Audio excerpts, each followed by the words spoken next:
ሰላምና ጤና ከእናንተ ጋር ይሁን እያልኩኝ የዛሬ ፕሮግራሚንግ ጀምራለሁ። ሰላም ጤና ይስጥልኝ ውድና የተከበራችሁ የማለዳ ኢንተርቴይንመንት ቤተሰቦች እንዴት አላችሁ? እግዚአብሔር ይመስገን በጣም ደህና ነኝ። ዛሬ የግል ህይወትና ሚዲያን እንዴት ታዩታላችሁ? አንገት ከሚሰበር ባይበላስ ቢቀር ያሉት ከሚጠፋ የወለዱት ይጥፋ የሚለውን አብረን የምናይ ይሆናል። በተለያዩ ሚዲያዎች ስለ ግል ወንድም እህቱ ወንድሟን የተለያዩ ክሶች እያየን እንገኛለን እና የግል ህይወት ወይም ቤተሰብ ሴቭ የምናደርግበት መንገድ እና ሚዲያ የምንጠቀምበት መንገድ እንዴት ነው የሚለውን እናያለን። እንዲሁም በጣም አሳሳቢ የሆነው የዱባይ የደላላ ጉዳይስ ወዴት እየሄደ ነው? በዱባይ ፈሶ የሚገኘው ኢትዮጵያዊ ወንዶች አብሶ ወንዶች እንዴት ነው? ሀገሪቷስ በምን መንገድ ነው ይህንን እያስተናገደች የሚገኘው የሚለውን አብረን የምናይ ይሆናል። አብራችሁን ትቆዩ ዘንድ በአክብሮት እጠይቃለሁ። ቤቲኒ ከማለዳ ኢንተርቴይንመንት ሁላችሁም ላይክ እና ሼር እንዳይረሳ። አብራችሁን ቆዩ።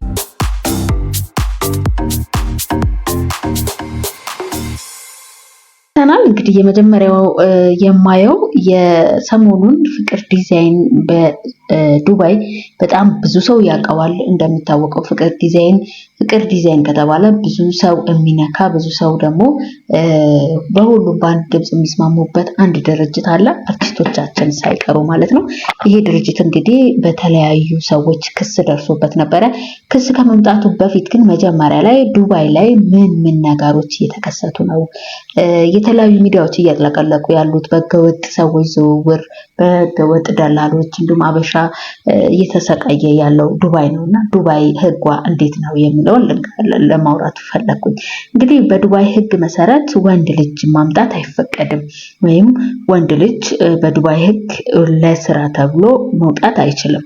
ያን እንግዲህ እስከ ዛሬ ድረስ በጣም በሺዎች የሚቆጠሩ ኢትዮጵያውያን እየሄዱ ይገኛሉ። በቅርብ የማውቀው ሰው ደግሞ በቅርብ ጊዜ በዚሁ በደላላ ወደ 300,000 ከፍሎ የሄደ ሰው አውቃለሁ። እንዴት ነው ይሄ ነገርስ በምን መንገድ ነው የምታዩት የሚለው? የሀገሪቷ ህግ ካልፈቀደ ማን ነው ፈቃጁ? እንዴት ነው ኢትዮጵያኖች ወደ ዱባይ እየጎረፉ ያሉት? በአንድ ቀን በማክሲመም በአማካኝ በሚባል ደረጃ ወደ 200 ወጣት ወንዶች ወደ ዱባይ ይፈልሳሉ። ይህስ ነገር እንዴት ነው የሚለው ግራ አጋብቶናል። እውነት ለመናገር በየካምፓኒው በየኢጃዛ ቤቱ በየደላላ ቤት የሚገኙ ወንዶች ከሴቶች ይልቅ ወንዶች በጣም የሚንገላቱባት ሀገር ናት ዱባይ እና የዱባይ ህግ ካልፈቀደ እስቲ ዱባዮች ካላችሁ ይሄንን ነገር ብታስረዱን ደስ ይለናል። እንዴት ነው የዱባይ ህግ ካልፈቀደ? ያው በብዛት በቪዚት ነው የሚሄዱት። እኔ በጣም የገረመኝን የደላላ ስራ ልንገራችሁ። እስከ መጨረሻው ብራቸውን ከፍለው ቪዛ ከመጣ ምን ካለ በኋላ ተደብቀው ነው የሚሄዱት። ዲያስፖራ መስላችሁ ነው እንደዚህ ሆናችሁ ነው ምናምን የሚባሉ ነገሮች አሉና ይሄስ ነገር እንዴት ታዩታላችሁ የሚለው ግራ ያጋባኛል እኔ ማለት ነውና በጣም በብዙ ማለት ነው። የዱባይ ህግ እንደዚህ ከሆነ የኢትዮጵያኖች ራሳችን ያወጣነው ህግ ነው ወይም ራሳችሁ ያወጣችሁት ህግ ነው ወይ በዚህ መንገድ የሚሄደው የሚለው በጣም አሳሳቢ ሆነ አይዋለው እኔና አሳስቦኛል ለማለት እወዳለሁ ማለት ነው። እንግዲህ ሌላኛው በዱባይ አሁንም ሰዎችን የማሰቃየት በሰዎች የመነገድ ነገር አሁንም እንዳለ ነው። ንብረቴ ነክ ወይም እኔ በቪዛ አምጥቼ ያለው ወዴት መንቀሳቀስ አልችልም። እንግዲህ ዱባይ ላይ ከሄዳችሁ በኋላ ከፊል ሊኖራችኋል። ከፊላችሁ አይዲ ያሰራላችኋል። በስነ ስርዓቱ አይዲ ካሰራላችሁ በኋላ እንግዲህ 2 ዓመት ከተስማማችሁ እስከ 2 ዓመት ድረስ በሱ አይዲ ነው የምትንቀሳቀሱት። መውጣት አትችሉም። ከበደላችሁስ ካልተስማማችሁት የሚባል ነገር አለ። ከ8 ወር በኋላ ሌላ ከፊል መያዝ ትችላላችሁና ይሄ ነገር በኢትዮጵያኖች ጋር እንደቀና ሆኖ አላየሁትም። ብዙ ሰዎች ሲሰቃዩ እናያለን። ከሰሞኑ እንግዲህ ሚዲያ በተለያየ ጊዜ ፍርድ ቤት እየሆነ እያየነው እንገኛለን። ፍርድ ቤት ስላችሁ ብዙ ሰዎች የሚዳኙበት፣ ብዙ ሰዎች መተው የሚተነፍሱበት፣ ብዙ ሰዎች የሚገናኙበት፣ ስራም የሚሰራበት ነው። እውነት ለመናገር በደንብ ካስተዋልነው ስራም የምንሰራበት ነው። ያም ሆኖ ያ ግን ከሰሞኑ በጣም ብዙ ሰዎችን ያነቃነቀ ብዙ ሰዎችን ጥያቄ የፈጠረ አንድ ጉዳይ ተፈጥሮ ነበር። ያ ምንድነው? እህት በሚዲያ ወጥታ ወንድሟን የከሰሰችበት፣ ያጎት ልጅ በሚዲያ ወጥቶ ያክስቱ ልጅ የከሰሰበት ነበረና ይሄ ነገርን ሳይ አንድ ነገር በውስጥ መጣ። የሚዲያ አጠቃቀማችን እንዴት ነው ወደሚለው መጣሁኝ። ምክንያቱም ሚዲያ አጠቃቀማችን ትንሽ ግራ አጋባል። አሁን ላይ ሚዲያው ስላለ ብቻ ሚዲያ ስለሆነ ብቻ ሁለመናችን የምናራግፍበት ስነ ስርዓት የሌለው አካሄድ የምንሄድበት እስከሚመስለኝ ድረስ ማለት ነው። ለምንድን ነው እንደዚህ ያልኳችሁ መሰላችሁ? ለምሳሌ ፍቅር ዲዛይን በጣም በብዙ የሚታወቅ ብዙ አርቲስቶችንም ሳይቀር በፍቅር ዲዛይን ማስታወቂያ የሰሩለት ነውና እንግዲህ ፍቅር ዲዛይን የመጀመሪያ ጊዜ የተከሰሰው በአንዲት ወጣት ነው። እሱም የአጎቱ ልጅ ነው። እንግዲህ የፍቅር ዲዛይን ያጎት ልጅ የሆነ ወጣት ነው የከሰሰው። እሱም እንግዲህ ነው እኔ ምንም የበደልኩት ነገር የለም በሚል እየተመላለሱ ባሉበት ሁኔታ ነው እንግዲህ የበፊት ፍቅረኛ ነኝ በሚል የመጣች እንዲሁም በመተት እኔን ብዙ ነገር አድርጎኛል። አስለን በቃ ይሄ እንዴት ነው መተት የሚባለው ነገር እኔ እንደ ኖርማል ያየሁትኝ በዚህ ሳምንት ነው። ኖርማል ሆኖ አይደለም ግን እንዳንሳሳት ኖርማል ሆኖ ሳይሆን እንደ ኖርማል በቃ ይሄ እንደ ጀብድ የሚወራበት መስሎ ያየሁትኝ በዚህ ሳምንት ነውና እንዴት ነው ይሄ ነገር የሚለው ግራ አጋብቶኛል ለኔ ማለት ነው።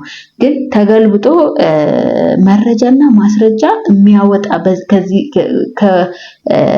እንትን የሚያወጣ መስሎ እስኪታየን ድረስ መረጃና ማስረጃ አስፈላጊ ሆኖ ያየሁበት ነው። እኔ ለምንድነው እንደዚህ ያልኳችሁ መሰላችሁ? ፍቅር ዲዛይን ራሱ ማስረጃውን ይዞ መጣ። እሷ መተት እንዳሰራችበት፣ ነፍሳት ከሆዱ እየወጡለት እንደሆነ፣ ከዛ በዛም የተነሳ ስኳር ታማሚ ሆነ፣ ብዙ ነገሮች ተባለ። አንቺስ ስትባል ማስረጃ የለኝም።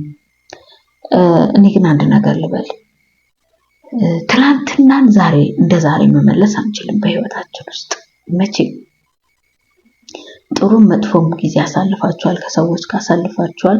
ያሳልፋችሁትን ደግሞ ጥሩና መጥፎ ነገር ገልብጣችሁ በሌላ ነገር ማምጣት ትንሽ ከበድ ይላል፣ ትንሽ ከባድ ነውና አብራችሁ ባሳለፋችሁ እንግዲህ አብረሽው ለሰው ሚዲያ ላይ 23,000 24,000 ሰው ባለበት ላለፈ ህይወት ያውም 6 ዓመት 7 ዓመት የቆየ ህይወትን አንስተሽ በዚህ ልክ ማብጠልጠሉ አስፈላጊ ነው ብዬ አላምንም እኔ።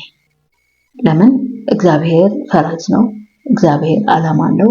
እግዚአብሔር አዋቂ ነው። ምንም ማረጋችሁ እኛ ፈራጅ ልንሆን አንችልም። ምክንያቱም እዛ ጋር እንደ ፍርድ ቤት 23,000 ሰው ቁጭ ብሎ ሲል ፈራጅ ሆኖ አይደለም እኮ አላጋጭ። ምክንያቱም እኛ ልንፈርድ አንችልም። እግዚአብሔር ነው ውስጣችንን የሚያውቀው። ፈራጁ እግዚአብሔር ነው። ስለዚህ በዛ መንገድ ቢታይ ይላል። ከእንግዲህ ከዛ ቀጥሎ የመጣችው ከሳሹ እህት ናት። ስብሐት በጣም ነው ያዘንኩት። ታናሹ በጣም ሕፃን ልጅ ከሳሽ ሆና መጣች። ብዙ ነገር አለች፣ ለልጅቷ መሰከረች፣ ብዙ ነገር ተባለ። ግን በስተመጨረሻ ምን ሆነ ብላችሁ ብትሉ ከሳሽ በተከሳሽ ይወድቃል አይነት ነገር ነው አይደለ? በህይወታችሁ ውስጥ የሚመጣው እንደዛ ነው የሚመጣው መሰለኝ በህይወታችሁ ውስጥ። ምክንያቱም 25,000 ድርሃም አውጥቶ ያሳከማት፣ መኪናውን ሽጦ ያሳከመ፣ ቤት የገዛላት፣ ብዙ ነገር ያደረገላትን ታላቅ ወንድሟን ነበረ በዛ ልክ ስታጠላጥል ነበረችው። በጣም የሚያሳዝነኝ እኔ ልጁ ወደዳችሁም ጠላችሁም እግዚአብሔርን እኔ ልጁ በጣም አሳዝኖኛል የምር። ምክንያቱም አይገባውም፣ በጣም አይገባውም። በጣም ነው የሚያሳዝነው እና በዛ ልክ ወጣ። ትናንትና ደግሞ አይ ገሌ እኮ እንደዚህ ብሎ ነው ይቅር በሉኝ ይቅርታ ልጠይቅ ነው ያለችበትም መንገድ ነበርና እኔ ግን አንድ ነገር ልበል። በመጀመሪያ ቤተሰብ መሃል ምንም ጸብ ቢኖር፣ ምንም መጣላት ቢኖር፣ ምንም መፋጀት ቢኖር ቤተሰብ ነው። ምንም ነገር ቢፈጠር ቤተሰብ ነው። ቤተሰብን በምንም ሁኔታ ቆርጣችሁ ልቆርጡት አትችሉም። እቺ ልጅ ዛሬ ልጅነትም እንበለው ምንም ነገር እንበለው እቺ ልጅ ተሳሳተች እንበል ወንድምን የሚያክል ነገር ቆርጣ በዚህ ልክ የጣለች ሴት ነገ ትወድቃለች። የእናት ልጅ ዞሮ እናታቸው ቤት አንድ ላይ ነው የሚገቡት። አያችሁ ሚስቴክ ትልቅ ሚስቴክ ነው የሚሰራው። እና እባካችሁ ቤተሰቦቻችሁ መሃል ምንም ጸብ ቢኖር ምንም ብትፋጁ ጣት ነው ቆርጣችሁ አጥሩት። ጣት ገማ ተብሎ ተቆርጦ አይጣልም። ተቆርጦ አይጣልም። ጣት ገማ ተብሎ ተቆርጦ አይጣልም። ነውር ነው። ነውር ነው። አብሶ ወንድም ክፉ ሊሆን ይችላል። በቃ አረመኔ ሊሆን ይችላል። ለኛ ግን ወንድም ወንድም ነው። የክፉ ቀን ወንድም ወንድም ነው። መጥቶ አጠገባችሁ የምታገኙትና በዚህ ልክ እኔ ይሄ ልጅ የሆነ ነገር ስኳር አለበት ደም ግፊት ሲባል በማግስቱም እንደገና ሲገባ ሆስፒታል ነበረ። በጣም ያሳዘነኝ ሆስፒታል ይገባና የሆነ ጥያቄ ሲጠይቅ ወጥቶ መኪና ውስጥ ያወራል። ውስጥ ይገባ እንዴ በጌታስ እንዴት ነው እያሰብን ያለ ነው? በጣም ነው የሚያስጠላው። በጣም ነው የሚያሳፍረው። እንዴ የሚዲያ አጠቃቀማችን ሮንግ የሚባል በጣም አስከፊ የሚባል አካሄድ ነው እየሄድንበት ያለ ነው። ምክንያቱም የሚዲያ አጠቃቀማችን በጣም ያስከፋል፣ በጣም ያስፈራል፣ በጣም ያስፈራል። ወደፊትስ እንዴት ነው የሚለው ግራ ያጋባናልና እባካችሁ ቤተሰቦቻችሁን፣ ወንድሞቻችሁን፣ እህቶቻችሁን አውጣችሁ ሚዲያ ላይ የምትጥሉ ሰዎች ተጠንቀቁ። በቃ ተጠንቀቁ። ስነ ስርዓት ያዙ። ስነ ስርዓት ያዙ። ስነ ስርዓት ያዙ። በጣም ነው የሚደብረው። በጣም ይደብራል። በጣም እኔ አላቅም ምን ማለት እንዳለብኝ። ክብር ቢኖራችሁ ብዬ እላለሁ። በሌላ ቪዲዮ ነገ እንመለሳለን። ዛሬ ትዝብቶቼን ላስቀምጥ ብዬ ነው። እንግዲህ አርቲስቶቻችንም እንግዲህ በጣም በብዙ እየተፈተኑ ያሉበት ጊዜ ይመስለኛል። ኤኖክ ድንቁም የመኪና አደጋ ደርሶበት በኪዳነ ምሕረት ቀን እንደተረፈ እየተነገረ ይገኛል። እንግዲህ እግዚአብሔር አምላክ እንኳን አተረፈክ ለማለት እወዳለሁኝ። ውዶቼ ቤት የነበርኩኝ ከማለዳ ኢንተርቴይንመንት መልካሙን ሁሉ ከኔም ከናንተም ጋር ይሁን። ቸር ዋሉ።